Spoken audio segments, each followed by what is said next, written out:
Do you feel drawn to learn more about witchcraft and the occult but feel lost on where to start? Then welcome to Get In Loser, We're Doing Witchcraft, a podcast all about what it means to be a witch and where to get started on your journey.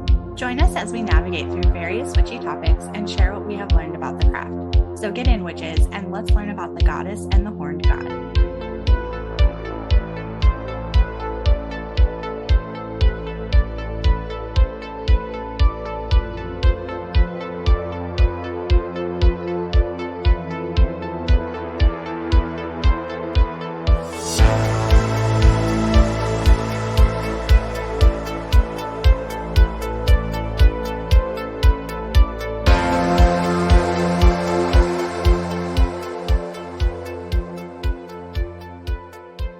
Also, happy Beltane.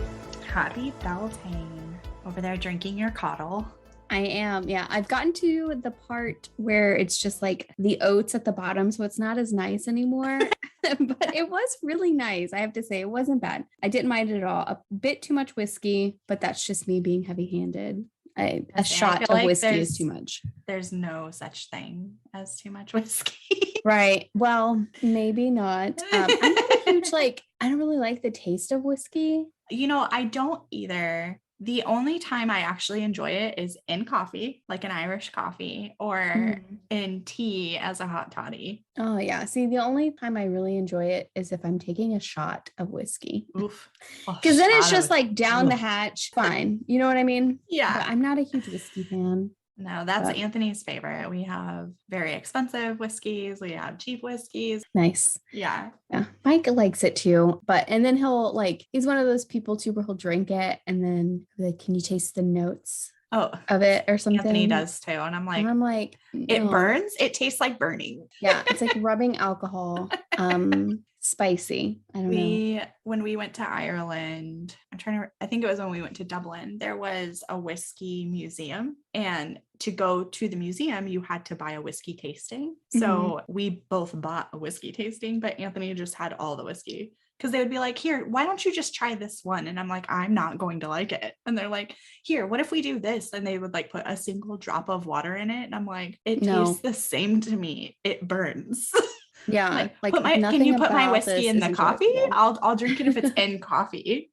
I'll drink it if you put it with tea and lemon and honey. Ugh. Yuck. Yeah, not a whiskey. How was your lemonade?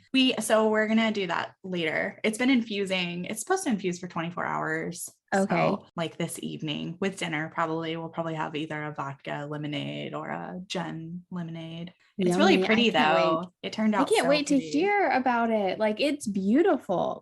Just the pictures that you have posted. It's amazing. So I found I'm one of those people, I'll look up recipes for something and then I'll kind of combine what I like from different ones and come up with my own. So I did that all day on Friday. I was like, I want to do a lemonade that has different correspondences for Beltane. But while I was doing it, I was in the middle of chopping up the ginger and I was like, I kind of want it to be a pretty color because I saw a lavender lemonade and it was purple, but they used food dye and I was like, absolutely not. We're not putting food dye in our lemonade. But I have butterfly pea flowers that I use to dye noodles and dough. And so I was like, ooh, because they have a slight taste, but not anything that would overpower the flavor of the lemonade. And when you add it to if you put lemon juice in butterfly pea flower tea, it turns it from a deep royal blue to a purple. So it made a beautiful purple lemonade. That is beautiful. I'm excited. Man, I'm super jealous. I wish I was in Illinois right now. It's delightful. So we're going to do that. I'm going to make some oat cakes later. So I'll send you pictures. And then Anthony is going to grill some steaks over some fire. We did that too. Did you? Yeah, Mike grilled. I say we. I didn't do any of the work. Mike I won't be doing any of that, but I'll make the oat cakes. Yes, I sat down and watched him, and I sat out in nature and watched him and picked dandelions and stuff. But we grilled a bunch of Korean barbecue, the kalbi ribs. So we had that over the fire, and it was delicious. Yum. I'm excited for dinner tonight. I'm excited for our first deity episode. So today we're going to be discussing the god and the goddess, more specifically as they're known in witchcraft and paganism, the horned god and the triple moon goddess. So a lot of this stuff is going to be, just based on what we've researched and what we already know about these deities. And I will say, at least for the horned god, some of the things I learned about that deity, I was blown away. Like, I mean, just crazy. So, and I know you were saying the same with the triple moon goddess as well, right? Yeah.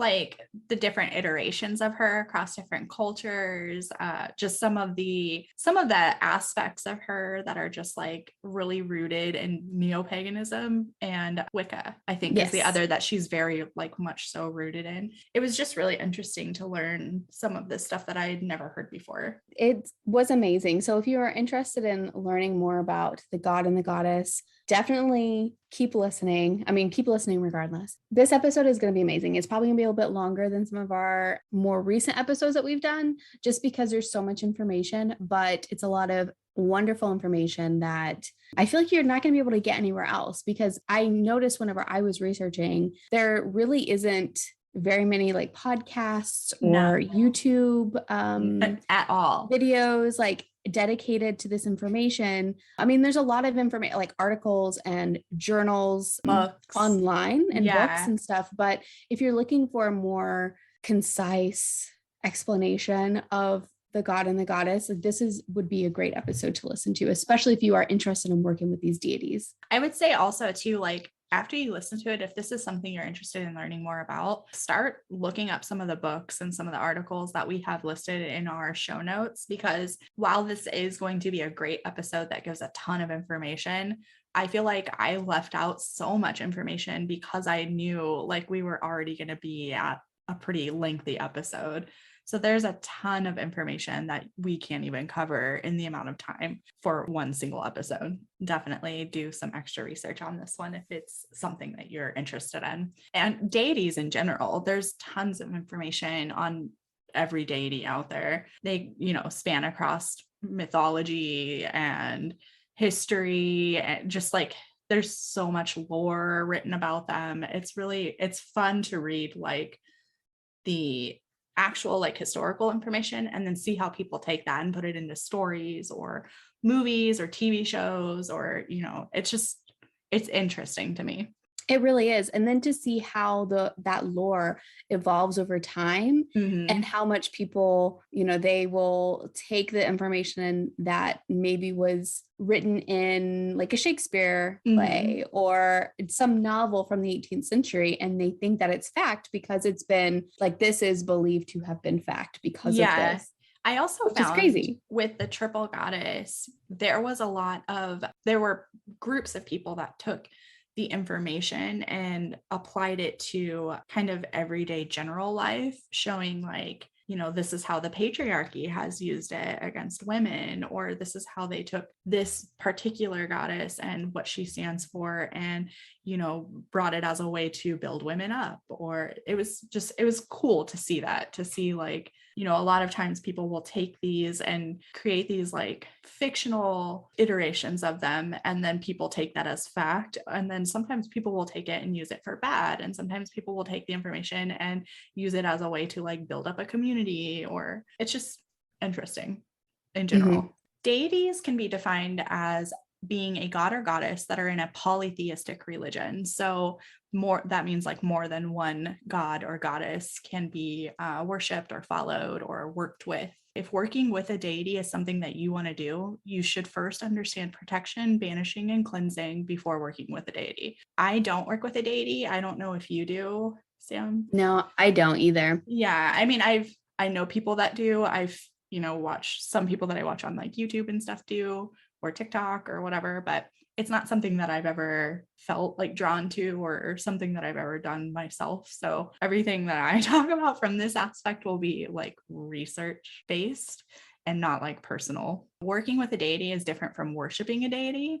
So it's more like a mentor relationship from what I understand, like a mentor-mentee relationship. And it's used more for like guidance and for learning throughout like your practice and your craft. If working with a deity is something you want to do, just make sure that you do your research first. Like you should know the pantheon that they come from. You should know their history. You should know like what they stand for, what their correspondences are before you jump in and start working with them. It's not something that is required within paganism or witchcraft. Like I said, neither one of us do. But if it's something that you want to do, do your research, many people do work with deities in their practice. And those that do work with deities often have an altar to recognize them. And these altars often include like their correspondences, an offering for them, or gifts that they've put on the altar for the deity, and just a space to work spells that they work with that deity to like help amplify, enhance them. So with that being said, I will be talking about the triple goddess today, and Sam is going to be covering the horned god. With the triple goddess, she's known by several different names that I found while researching her. So the more common would be the maiden, the mother, and the crone. And that's typically going to be the theme that I'm using in today's episode. But she's also known as the triple moon goddess, the maiden, the nymph, and the hag, the princess, the queen, and the goddess. Or this one is really weird to me, but it's the mother, the bride, and the layer out. And I honestly don't know what layer out is. I couldn't find any like solid definition to explain what it means in this aspect. But with this one, they also consider the god, or the male perspective, to be considered the son, the lover, and the victim. And I know you had said something about that one when we were talking about it earlier, about him being like the son. I can't even remember what you said now. Yeah, that's definitely something that is seen a lot in the lore and the legends about the horned god, is because of the fact that, and this kind of works in with Wicca and just the beliefs that tie into the pagan wheel of the year. He becomes the horned god is first her son. She gives birth to him. He becomes her lover. And then he becomes a victim, because whenever the plants and everything are harvested, that's when he is died and returns to the earth. And so he becomes the son, or no, I'm sorry, he becomes a lover at Beltane, right? Isn't that what we talked about like during the Wheel of the Year? Yeah. I'm having a hard time remembering exactly, but yes, yeah. He's like Beltane becomes her lover. That's when they like consummate their relationship, and in the fields, in the fields. And then she gives birth to their son, which is him. And then, but it's like the new cycle. So like, yeah, he dies at the end of the cycle essentially, and then she rebirths him again at the beginning of the new cycle. So with that, she's also attributed to the divine feminine. She's the feminine counterpart to the horned god. She provides polarity to the male essence of the horned god, and she's primarily deeply rooted in neo-paganism and Wicca. The triple goddess is the embodiment of the moon and is aligned with the moon phases. So the maiden, the mother, the crone would be the waxing crescent, the full moon, and the waning crescent. And this is also attributed to the phases of a woman's life in terms of physical reproduction. So the maiden would be before, the mother would be during, and then the crone is after the body's ability to have a child. And then she's also the only deity that's worshipped in Dianic Wiccan, which I don't really know a whole lot about, but I thought it was interesting to note that I guess they don't recognize any other deities. Yes, I've heard that too. I don't know a ton about Dianic Wiccan, but obviously it's just a sect of Wicca, and they just believe a little bit differently. And I think too, their covens, I think at one time were like, they were all women covens, but I think now, I read that. Like you can join and be a male too, I think now. Okay. I could be wrong, but I think it started out, it was like all women. I could be wrong. It could still be all women, but yeah, I thought it started out like that, and I think it's different now, but I could be wrong.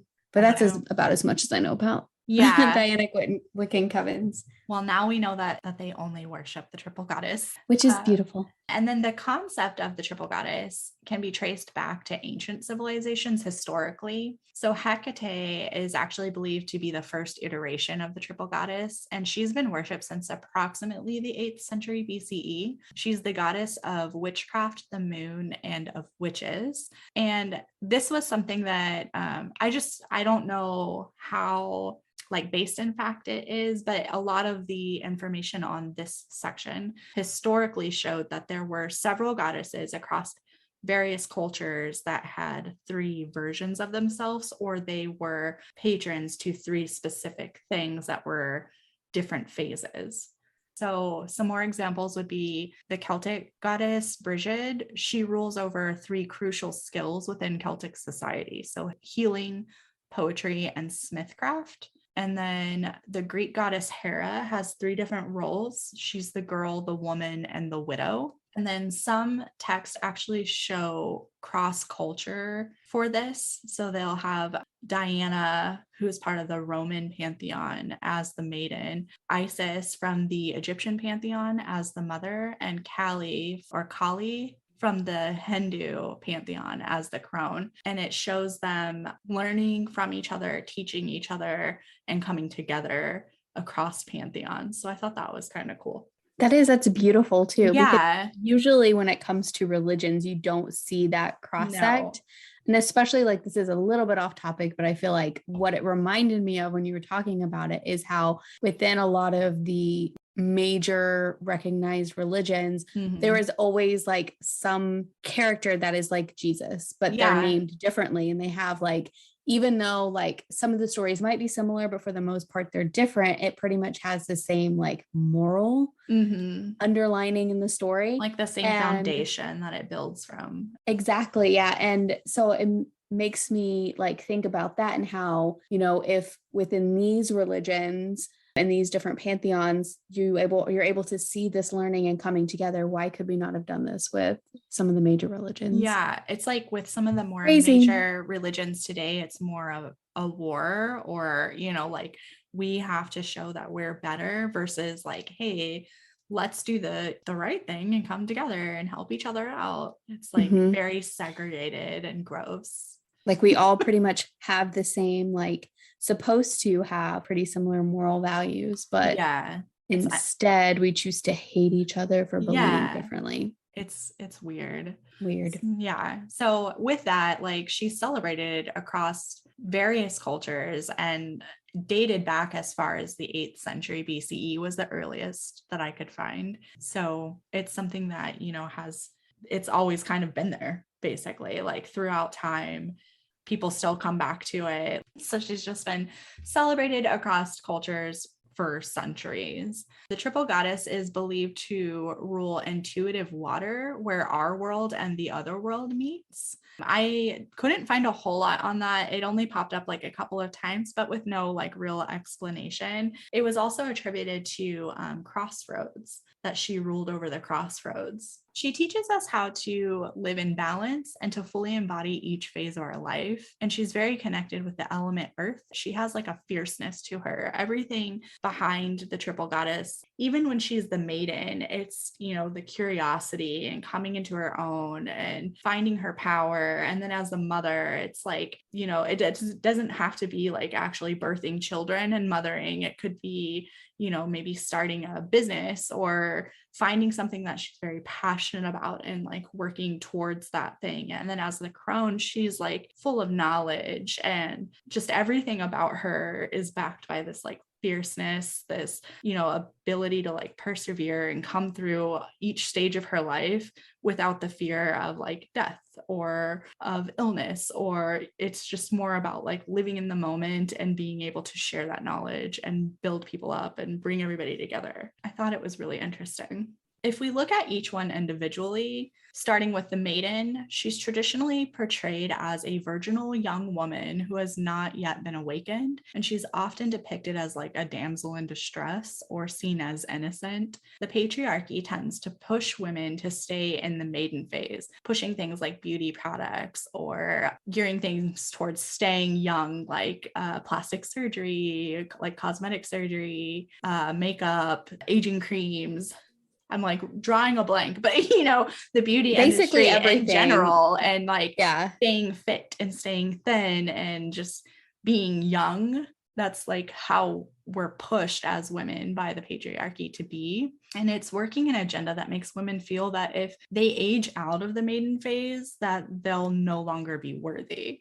This causes women to fear growing up, to fear their own maturity, and to fear like coming into their own power. The maiden belongs to no one. She's independent. She moves through life with authenticity. She, you know, gains knowledge, becomes intelligent, and she's just fierce and curious. The maiden's all about enchantment and new beginnings. She has youthful ideas. She's enthusiastic. And this is also like a time of growth in a woman's life cycle.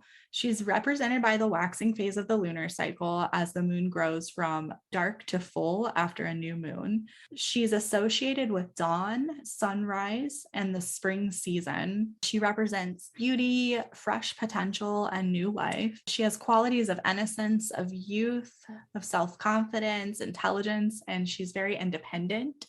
She embodies activities related to exploration, discovery, self-expression, and creativity. When we move into the mother, this isn't necessarily the societal role of a mother, like I said earlier, but it can be related to coming into one's own, coming into your voice, coming into one's power, coming into your sexuality. It can be something as simple as starting your own business, you're birthing a business, and then you're in charge of that business and the people that work for that business. It can be symbolic of birthing children and then raising them. This is the next phase in a woman's life that is centered on fertility, abundance, growth, and gaining knowledge. A lot of like every phase of life for the triple goddess is about gaining knowledge. But in the crone, it's like still gaining knowledge, but sharing knowledge with others and helping others to learn, helping the new maidens to understand, what it means to be a maiden, a mother, and a crone. It's believed that the maiden becomes the mother at the full moon and then gives birth to all of the abundance on earth. So like Sam was talking about earlier with the horned god and the triple goddess, it's kind of that growing cycle of the season. So you're like planting everything in the spring, like during this time of year. And then as it grows and then it gets harvested and the plants die out. So it's just all about that life cycle, both human and seasonally with the plants. She's a natural caregiver and she's full of wisdom. She teaches others to stand on their own 2 feet. She's all about fulfillment, whether that's sexually, socially, or emotionally. She's fierce and she's full. The mother is represented by the full moon, and she's associated with midday, and her season is summer. As the season becomes green and fertile, so does the mother. Forests and fields begin flourishing, and young animals grow into their own maturity during this time. Some qualities of the mother are nurturing, responsibility, adulthood, and a fullness of life. She's considered the giver of life and is therefore associated with manifestation. The mother is believed to be the archetype that inspired Gerald Gardner's vision of the divine feminine. Moving into the crone, this is the final stage of a woman's life cycle. As darkness and night grow, it is believed that the crone then steps into her power. The crone is in touch with the liminal, the intuitive, and the psychic, and is considered all-knowing. She represents the post-childbearing years of life. She knows the power of transmutation, and she's often the woman who is full of knowledge. In historical context, or in even in fairy tales, this is like the old village witch, essentially. She's like the person that you go to if you're having a baby, or if you're sick or unwell, or if you have a little child that has a cough or something. She is usually knowledgeable about plants and medicines on,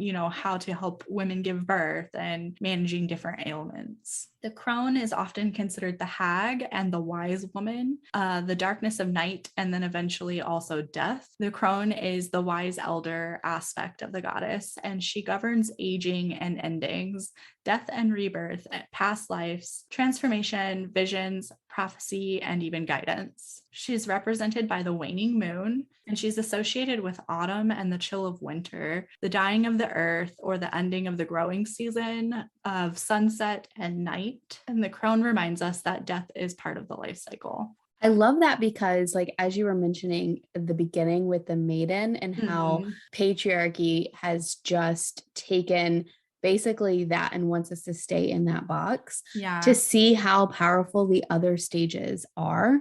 I think that is just amazing because as the crone, as she gets older, as the maiden becomes a mother, then becomes a crone, how much intelligence, how much power she has.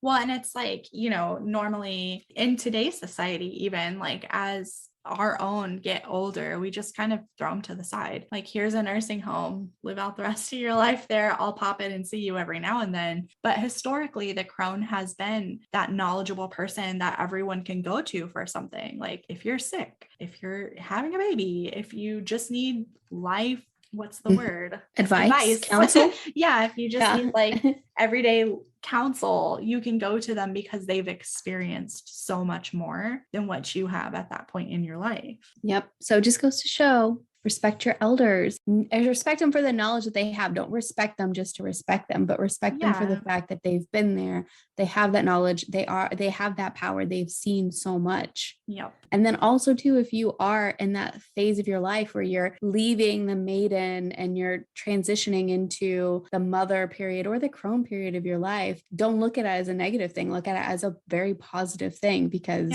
look at all the things that you've accomplished. Look at all the power that you have, all the knowledge that you have, and all the things that you can still do too.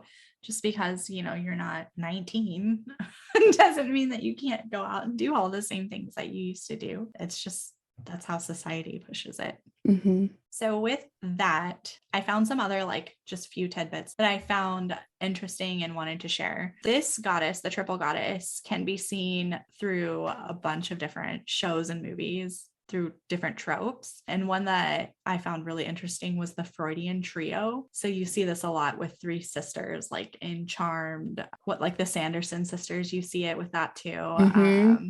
Yeah, this isn't even like a TV show, but the first thing that popped into my head, I'm really sorry if you can hear my dog in the background, the Archeron sisters from Agatar. Yeah. While I feel like obviously for the maiden, that would be Elaine, right? Yeah. And then the matron or the mother would be Feyre. And then Nesta, the crone would be the Nesta. Yeah. So with this, the maiden in the Freudian trio is considered the id, and she's often young, blonde, pretty, and naive or ditzy, or even like a budding seductress. The matron or the mother is the ego, and she's often like seen or portrayed as being plump and eccentric or even pregnant, which you see in a lot of these shows. And then the crone is the super ego, and she's often like sharp-witted, she's sharp-tongued, she's bitter, and she might even be like unsentimental. So I thought that was really interesting, because I like reading that particular piece of information on this. I immediately thought back to like shows that I've watched, movies that I've watched. I have a couple of books I like picked out, and I like literally drawing a blank on all of them, but I was like, oh my God, this is exactly how that is. So that is like, I never even thought about it with the Sanderson sisters. I feel like that is the best example. That was literally the first one that popped in my head. And then I was like, oh, Charmed. Yeah, Charmed. Yeah, the Charmed old, the original too. and the new. Mm-hmm. They both portray it like perfectly. Oh, I never saw the new one, but the original, yes. I feel like too, even with like Sabrina, with Sabrina and her aunts. Yeah. The matron and the crone. Yep. The crone is also often vilified in media, and Disney is a good example of media that vilifies the crone. This outlook vilifies a stage of life for women, and it keeps women from empowering each other by teaching women that the crone phase of their life should be cast aside and can no longer give anything of value. This divide is put between the phases as a way to disempower women and to make them fear and compete with each other, because learning from women or different phases is how women can empower each other going forward in their lives. Like, this is the whole thing that we were talking about earlier, when you see the like cross pantheons showing like, you know, the Roman as the maiden, and then Egyptian as the mother, and then the Hindu pantheon as the crone, and coming together and teaching each other and learning from each other. So it's believed that media and the patriarchy have kind of used this as a way to stamp women down and keep them from empowering each other and coming into their own. So with that, the maiden, mother, and crone is often related to society's treatment of women. The maiden is revered, the mother is honored, and then the crone is just pushed aside and reviled. Women are taking back that title of the crone, though, and spinning the outlook on the term to show that with age comes wisdom. The crone is being shown as vibrant, as sexual, and life-embracing. And then I found there was a YouTube video where someone who, I believe she worked with this goddess in her practice, she was asked, she had done kind of like a little "this is who she is" video, and she was asked about some gender inclusive alternatives.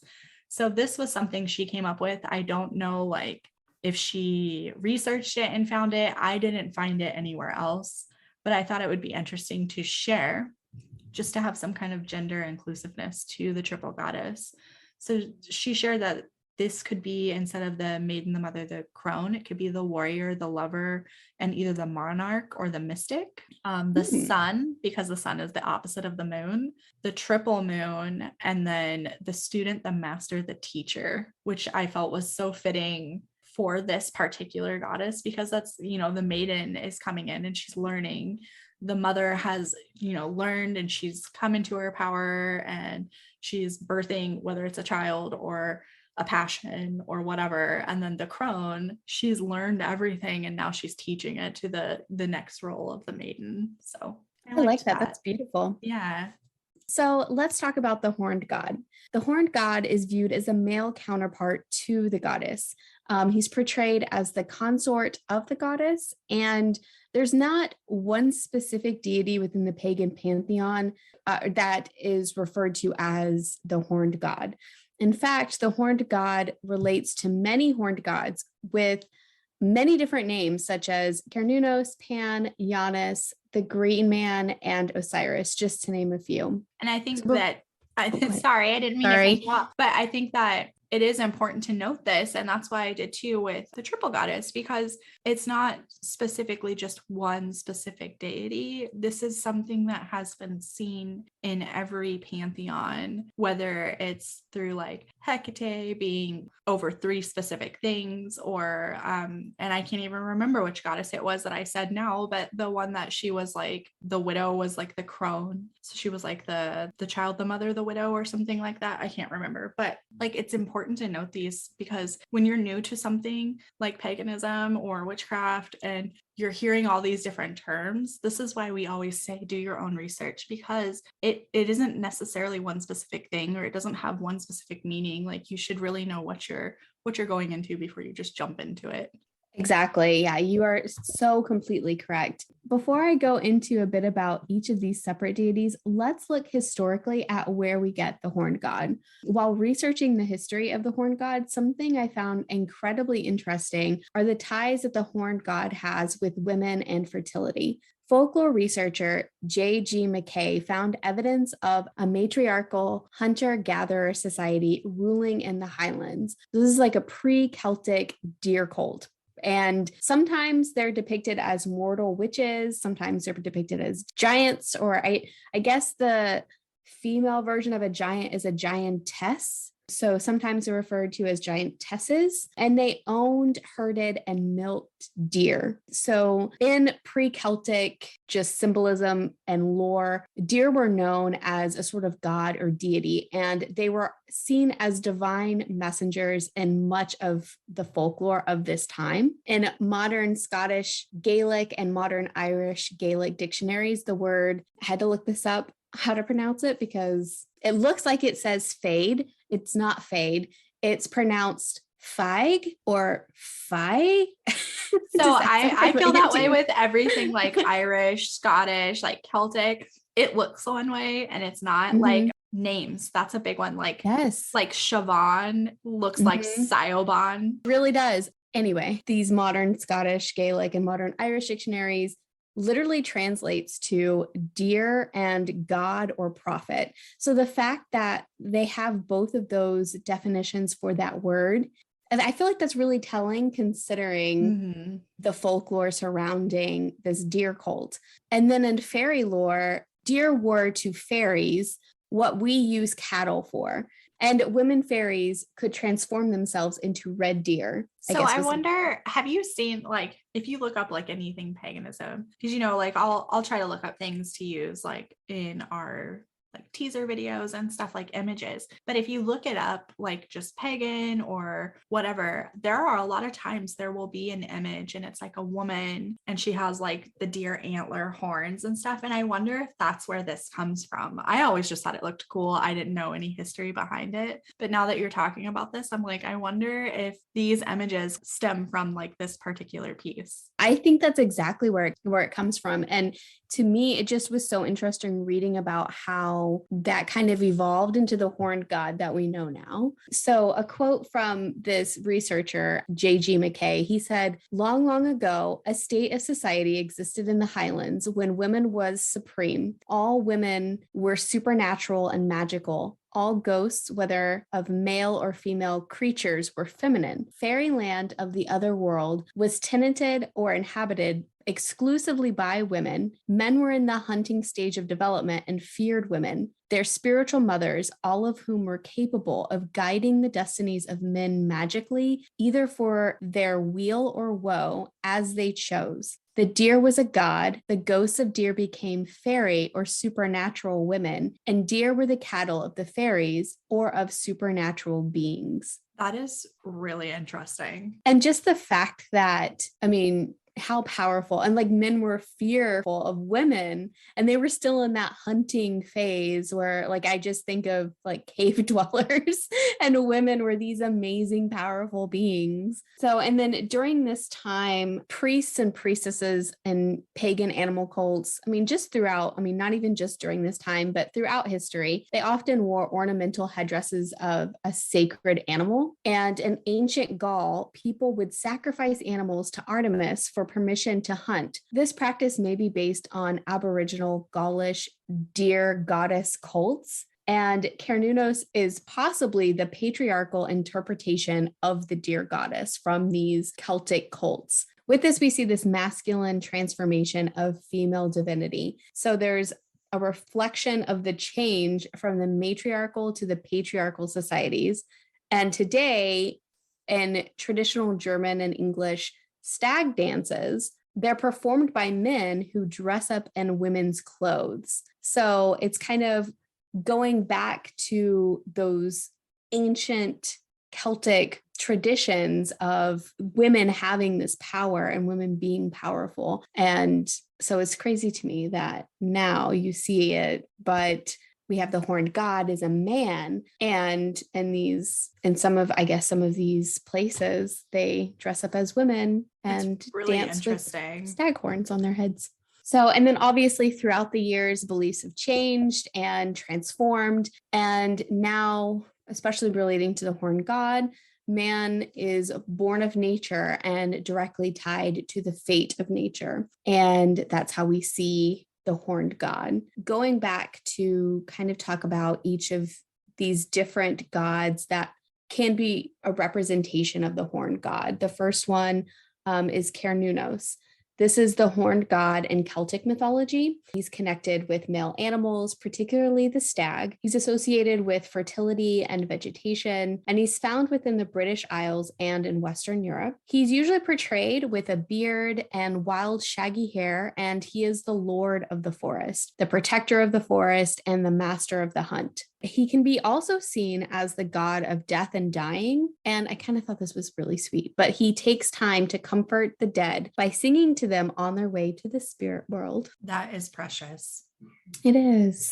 So the green man, I've seen him sometimes portrayed with horns, usually not though. Usually it's just with like a mane of oak leaves. This is the god of vegetation and trees. He symbolizes the life that is found in the natural plant world and in the earth itself. He is portrayed as a human face surrounded again by dense foliage, usually oak leaves, and images of the green man date back to as early as 11th century. And you'll see his face carved into like churches, a lot of older churches throughout Europe. I've seen it in England since we've been here. And then also in Victorian eras, they became really obsessed with the green man for whatever reason, and they would carve it into their furniture. And if you go to basically any antique shop here in the UK, you will see furniture from the Victorian era with like the green man all over it. And I it's wonder really why. Like, pretty. I wonder why that, not that it's not amazing, but why Mhm. that particular iteration was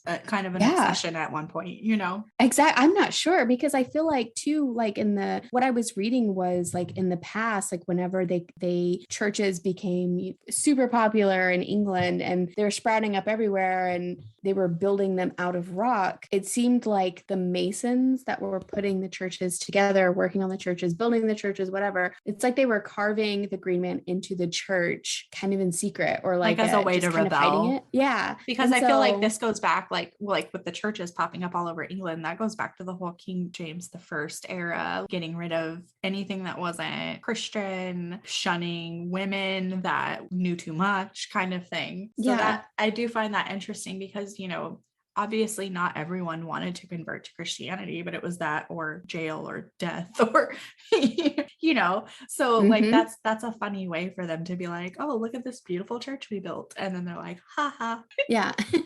And good luck changing that. It's going to take you like 40 years. So, another one that you see a lot depicted everywhere is Pan. This is the Greek god of lust and fertility. He is often seen with horns and with an erect penis. And usually he's depicted chasing a wood nymph. I don't think I've ever noticed the penis part. Now I'm gonna have to go back and look at images because I can picture the ones like where he's chasing the little nymph around, but I don't think I've ever like looked that deep. Right. I just knew it from whenever I was a kid. I remember going to, I don't even know where we were, but my dad had bought this like unpainted statue of Pan and then he painted it like himself or whatever. And I just remember that one definitely having a penis. That's so funny. And I was a kid and probably too young to be looking at Pan's penis, but well, according to the internet, Pan is also where we get the word panic, which I thought was interesting. And then also, I guess, just that state of panic and being super frisky and having sex and like wanting to, scream and like be crazy and have sex. Apparently, it comes from Pan. So, yeah, I don't know what to think about my dad having a Pan statue. That is hilarious. Isn't it funny though, like as you're like now as an adult, like doing a lot of this research, some of the stuff you come across now you're like, oh, right. Yeah. interesting. I know he had it like on his altar. So I wonder if like Pan was a deity that he worked with. Maybe. So I wish my dad was still around so I could ask him some questions about that. Yeah. Because I'm really intrigued. But so he ruled over nature and pasture lands, and he ruled over the hunters and rustic music, which is beautiful. Also, he is often depicted with a pan flute, and worship of him was seen in rural areas, so far away from populated cities. And because of that, there weren't really any temples built for his worship. And he possessed the power of strength. He could run far, and he was impervious to injury. And he could also transform objects, and he could teleport. So kind of interesting. You can do a lot. Yeah. He could, which, hopefully he caught that nymph because he could teleport there. You know what I mean? Yeah. And he is wild with the creative force of nature. So just some interesting tidbits on Pan. And then a few gods without horns that are linked to the horned god. We have Janus, who is the double or triple faced god. Usually he's depicted looking to the past and also looking to the present. And he is the god of endings and beginnings. A few busts of him like depict him with horns, but he's not usually represented that way. So, but I've seen a few like on Google Images where he did have horns. There were a couple articles that I read that said the same thing with the triple goddess, that she's depicted as looking at the past, the present, and the future. And those were the ones that also talked about her like ruling over the crossroads or over the waters between the veil of this world and the other worlds. So it's interesting to see it come up there too. Yes, yeah, it is really interesting. And also with, I'm probably saying this wrong, but Tammuz or Dumuzi, they were in Mesopotamian religions, they were the god of fertility. They ruled over anything that a shepherd would wish for. So wanting the grass to grow, wanting new livestock to be born, wanting milk to be plentiful for the new livestock that are born, you would pray to Tammuz and Dumuzi. Look, we do our best with Yes. pronunciations because there's not like an audible version. Yes. Yeah. What was interesting there is there's ties between his death, rebirth, and marriage that correlate to what we see in pagan and Wiccan practices surrounding the horn god. And I'm going to discuss more on that soon. I know we already kind of discussed it already, but, and then Osiris, the ancient Egypt god, he was the king of the underworld, god of agriculture as well, which is really crazy that, because the king of the underworld, the whole thing is like, he's the king of things that are infertile because they're dead,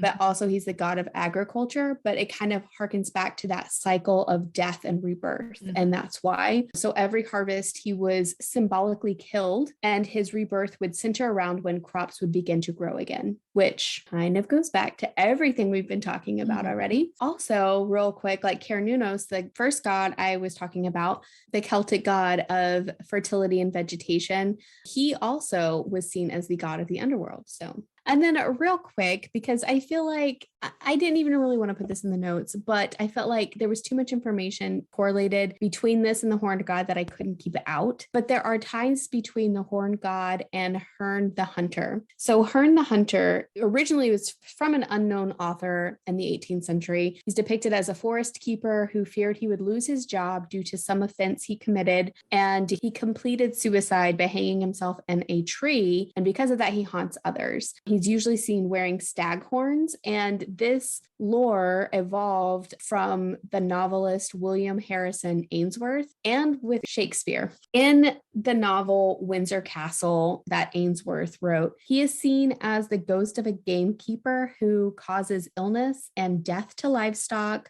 making cows yield blood instead of milk, which is really gross. Milk is gross, period. But right. And then if you're gonna have blood too coming out, do bloody milk. No, thank you. And he supposedly entered into a bargain with the devil, essentially to save his life after having an incident where he was gored by a stag. So the condition was that he could be saved from death if he would wear stag horns forever. And so kind of like a really shitty end of the deal, like if you ask me. But, and then in Shakespeare's play, he had Herne the Hunter as a cuckold. And that's all I'm gonna say about that. So because why? Shakespeare was wild. He really was. I always love when people are like, oh, Shakespeare's so boring. I'm like, are we reading the same thing? Because he was wild.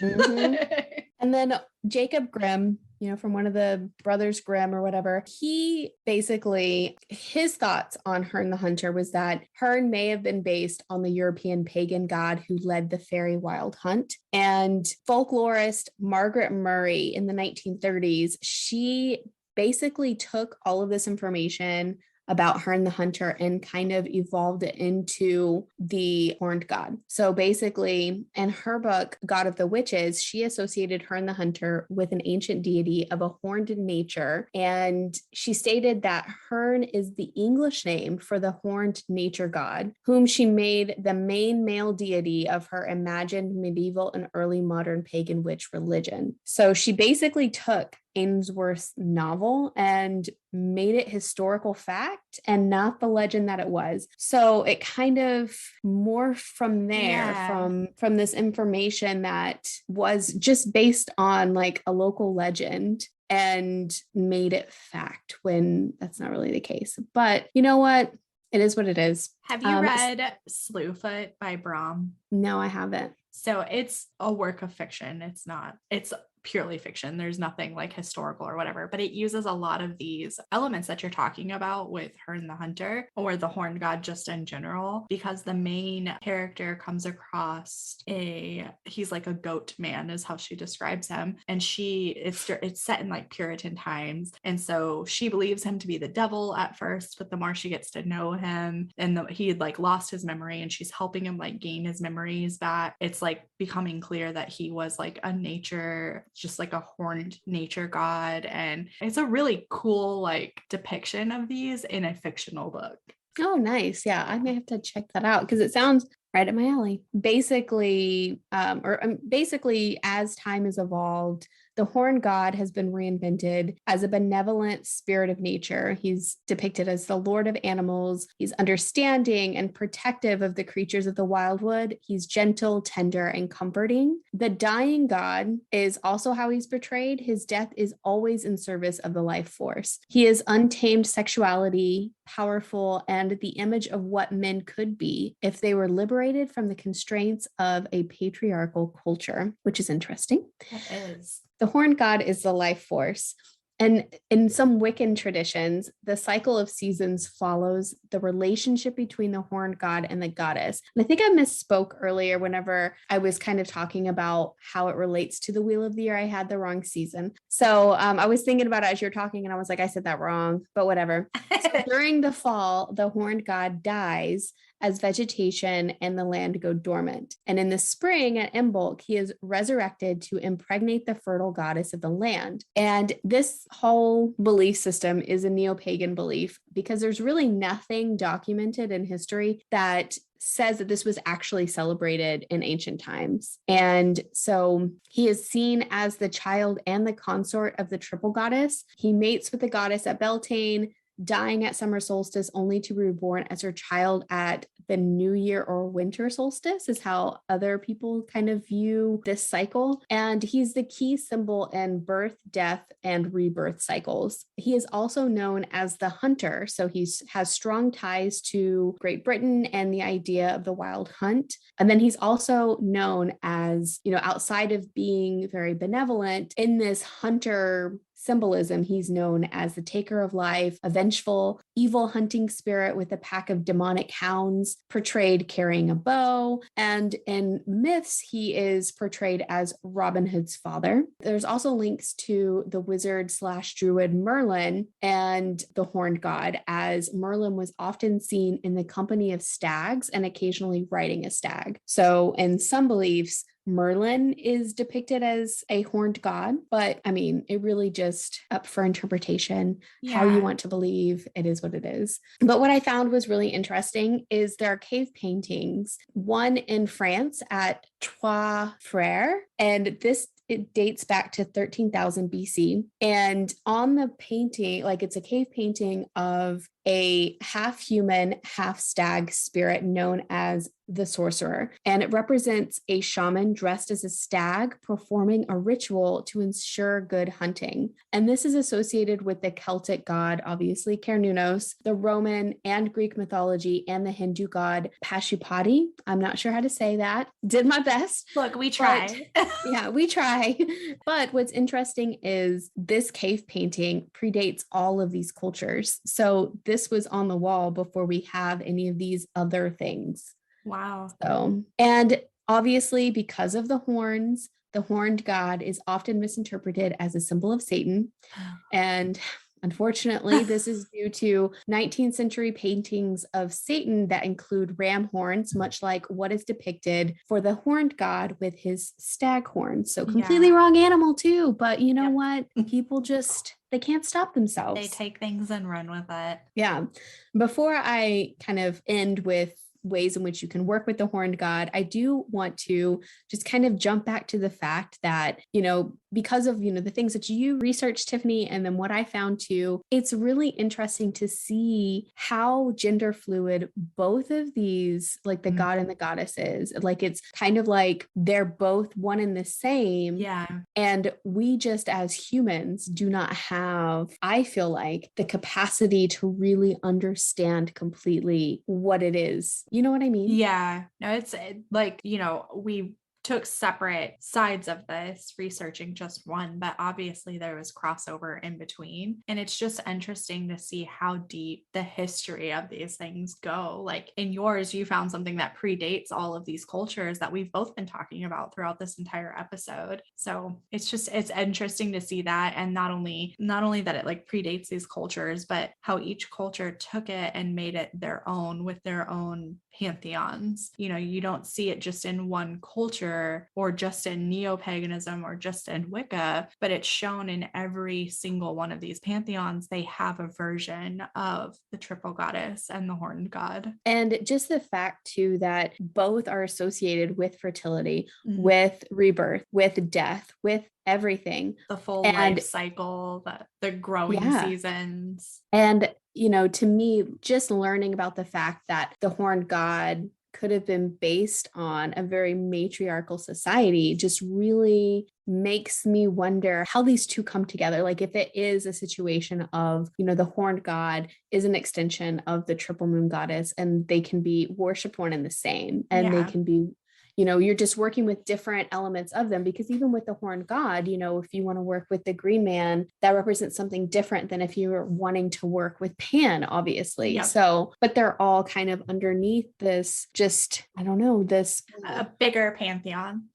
Underneath this bigger pantheon of the horned god. Like, it's really interesting. And there's so much more on this topic that obviously we couldn't include, because this would have been like a 4-hour long episode. It's already going to be super long. It's going to be a whole webinar series. So to end up just what I have on the horned god, I put together a little bit of information on working with the horned god. So whether that be Cernunnos, Pan, the green man, whoever you're wanting to work with. And I didn't do this for the triple goddess, but I mean, a lot of this information here is going to be the same. It's just making sure you do your research. So exactly, take what we have in this episode as a foundation that you go and build on through your own research. 100%. So for Cernunnos, ways that you can work with him is just making offerings to him, whether that be in the forest or if you have like a wooded nature area nearby. Take some wine, milk, or consecrated water in a chalice and pour it on the ground while you're calling to him. You can also decorate your altar with symbols such as leaves, shed antlers, moss, and fresh, clean soil. For Pan, if you're wanting to work with Pan, offerings of wine is usually what people will give him. And then they also bring honey cakes for his nymphs, which I thought was really cute. That is cute. Pan loves music, so singing, chanting, and clapping your hands are all good ways to call to him. If you want to decorate your altar with Pan in mind, use signs of spring, images of Pan, goats, using a Pan flute in your decoration or in your ritual practice, and using colors such as purple, brown, and green are all great ways to work with Pan. And then for the green man, you can keep an image of the green man in your garden where your plants grow, and you can anoint his figure with oil and ask that he bless your garden and protect it. And you can also use the green man in prosperity and protection in your house as well. So you can place him near your front door for protection. You can work with a shrine dedicated to the green man. Some herbs that you can use in working with him are patchouli, cinnamon, basil, and also having a money tree. And you could also create your own green man with oak leaves if you're creative. So you could draw a picture of how you visualize the green man and then use oak leaves that you foraged to create the rest of him. So with that being said, just to kind of build upon what Tiffany has said throughout this episode, when it comes to working with deities, make sure that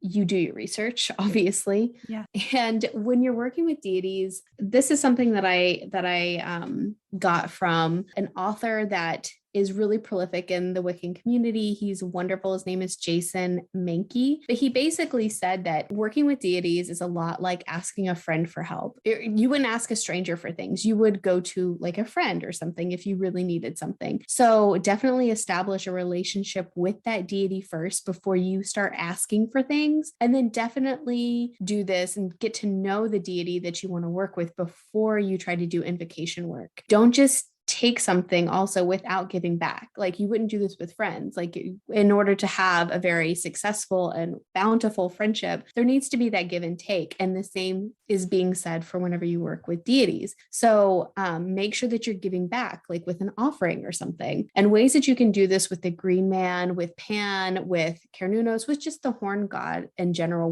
whichever one that you choose to work with. You can do this by honoring and respecting nature, reducing your carbon footprint, spending time in nature, leaving a section of your garden completely untouched and wild, planting trees, vegetation, fruits, or just taking care of your house plants is a great way to kind of show your appreciation for the horned god, building an altar dedicated to the horned god, and leaving offerings. So these are all ways that you can give back if you are wanting to work with this deity and you are wanting to do any sort of invocation work, if you're wanting to ask them for something. These are all great ways to make sure that you are creating that give and take relationship and you're not just asking without anything in return. And then with that, just like I said earlier in the episode, working with deities isn't something that you just jump into. You need to do a lot of research. You need to understand how to protect and cleanse and, keep your space safe, because this is, it's not something that I do, but I've watched a ton of YouTube videos of other practitioners that work with gods and goddesses. And one of the biggest things is like, you have to be able to know that sometimes it's not going to be a god or a goddess. So you have to be able to protect yourself from that. I don't know her actual name. She has a TikTok and a YouTube account, and she goes by Chaotic Witch Aunt. And she talks about this all the time. Like, she has, before she knew anything really about witchcraft and like how to actually like appropriately work with these things, she just tried jumping in, and then it like really backfired on her. So I would do a lot of research and look up other like creators on these platforms and see, how they go about it, maybe some of the advice that they give. Again, I don't do this, so I can't give you advice outside of making sure that you know how to protect yourself and cleanse your space, and outside of making sure you do your research. Like, you need to know the history and the background of these things before you just jump into them. Exactly. 1000%. But also, I guess, that's really all we have today when it comes to the horned god and the goddess. As always, our resources are linked in the show notes. So if you are wanting to learn more about them, more than what we have been able to put in this podcast episode, definitely check out the research, because it's amazing and it's very detailed and there's a lot. But like I said, there's not a lot on YouTube or on podcasts just in general. So it's a lot of articles and a lot of research and a lot of books, and it's all really interesting. So take the time and read it if you're wanting to learn more, if you're wanting to work with these deities that we've discussed today. And then also, I know this episode isn't going to be released for a few weeks, but we're recording this on Beltane. So if you're listening to this and you have done something for Beltane, let us know what you did. Like, we would love to hear how you celebrated this holiday. So yeah, and again, not to sound like a broken record, but just use this as a starting point. Like, the information that we have in here is great information, but it's also minimal compared to what there is out there. So do some research.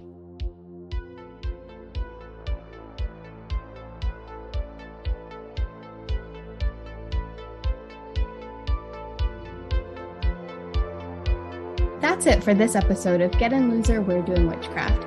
You can find our source material for this episode linked in the show notes. If you love this episode, we would be forever thankful if you leave us a 5-star review on wherever you listen to your podcasts. If you really love the show and want more Get In Loser content, check out our Supercast link provided in the show notes, or search the Supercast website for Get In Loser, We're Doing Witchcraft. There you can purchase a membership to our podcast and obtain exclusives like getting episodes early, shoutouts on the show, access to our Ask Me Anything forum, our monthly newsletter, a promo code for merchandise, and more.